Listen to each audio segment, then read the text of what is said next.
As they were passing through a dense part of the forest, the sage suddenly stopped. "Be on your guard, Ram. I can sense danger." The next moment, they saw a thick cloud of smoke approaching them. Ram said, "Draw your arrow, Lakshman. We need to be prepared."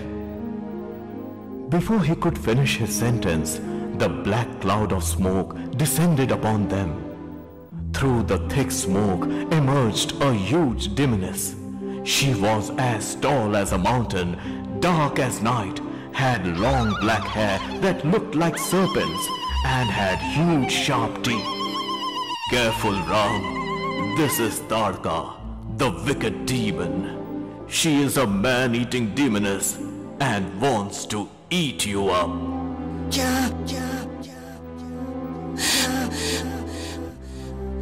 What good fortune I have today! Not one but two young and tasty men to eat! I love the taste of tender young flesh! She rushed towards Ram and Lakshman and tried to swoop them up with her huge hand. But she was not swift enough for Ram. Quick as a flash, he drew an arrow from his quiver and shot it straight at Tarka. But Tarka was a huge demon. The arrow struck her arm and she gave a thunderous laugh. You measly little human! Your arrows only tickle me! Tickle me! Today, you are going to be my feast!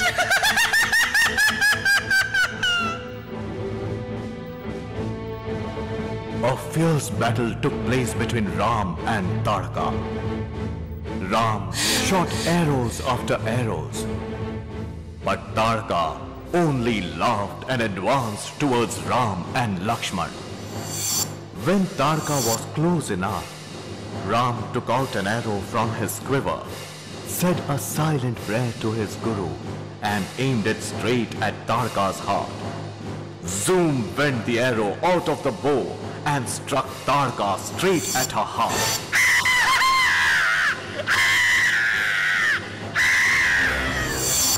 Tarka's screams filled the forest. The earth shook as Tarka fell with her huge body and massive weight. Sage Vishwamitra was pleased. "Today I will give you the divine weapons that are in my possession. Use them wisely and they will make you victorious." Soon they reached Vishwamitra's hermitage. All the sages and hermits were happy to see Ram and Lakshman. Ram said to the sages, "O greats, please proceed with your yagna. Lakshman and I will guard the pyre and see that nobody troubles you." All the sages welcomed Ram and Lakshman to their ashram and started preparing for their yagna. No sooner did the sages start their yagna, the sky was filled with thunderous showers.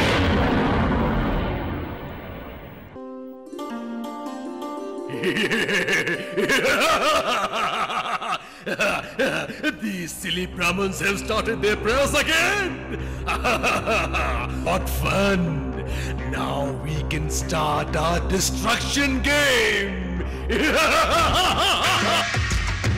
What a wonderful sight! What a wonderful sight! Oh look, Brother Murray, what a wonderful sight!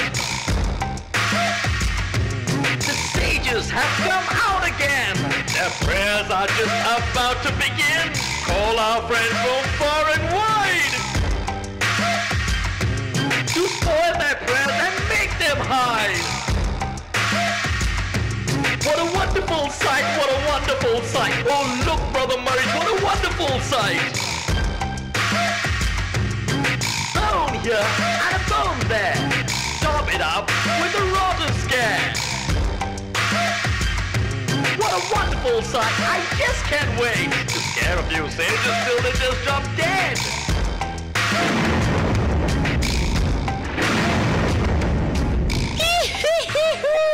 It was the shrill voice of Marich the Rakshas. Marich was tall as a mountain, but was extremely thin.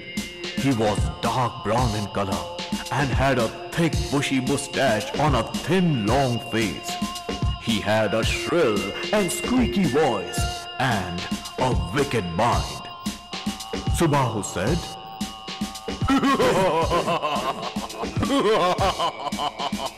"Excellent, Marich! Excellent! I was getting so bored. I have not been mean and wicked to anybody for one whole day."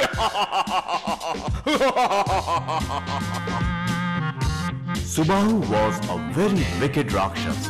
He was very fat, short, and round. He loved to eat and spend his time troubling and scaring people. He had a funny and loud voice and was good friends with evil Marich. Marich and Subahu started throwing bones of dead animals into the sacrificial fire. The sages screamed and ran here and there as they saw Marich and Subahu. Ram pacified them. Do not panic, O sages. I will take care of these demons. Ram reached for his quiver full of arrows and shot hundreds of arrows one after another with immense speed. The sages gasped with awe as Rama's arrows formed a shield over the sacrificial fire. The sages were pleased and continued with their prayers. Marich, what is happening? Who is this man? I have never seen him here before. Do you think we can kill him? Marich was smart, but he was also a coward. Let us not try to kill him ourselves. He seems to be very strong. Let us call all our friends, then we'll finish them. Subahu and Marich then made a series of sharp whistling noises. No sooner than the sounds rang out, hundreds of Rakshasas appeared from all over. All of them together made deafening sounds and attacked the sages. Ram and Lakshman were too quick for them. They started shooting arrows one after another, and hundreds of Rakshasas started falling on the ground. With a huge thud here and a huge thud there, they started falling one after another. Ram decided it was time to teach Subahu and Marich a lesson. Ram said, Lakshman, you take care of Subahu. I will tackle Marich. Lakshman drew an arrow and shot Subahu.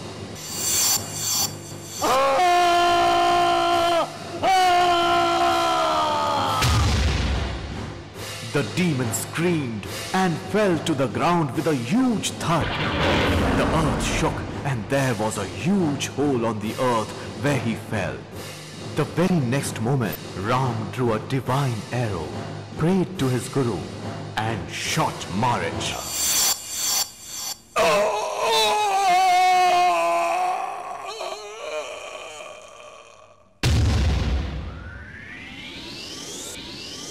Such was the force of Ram's arrow that it threw Marich into the ocean thousands of miles away.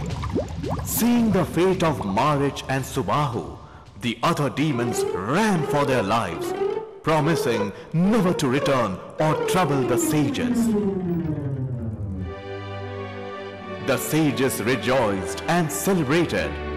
They thanked Ram and completed prayers in peace. The forest was peaceful again. Flowers bloomed, birds chirped about, and everybody lived happily ever after.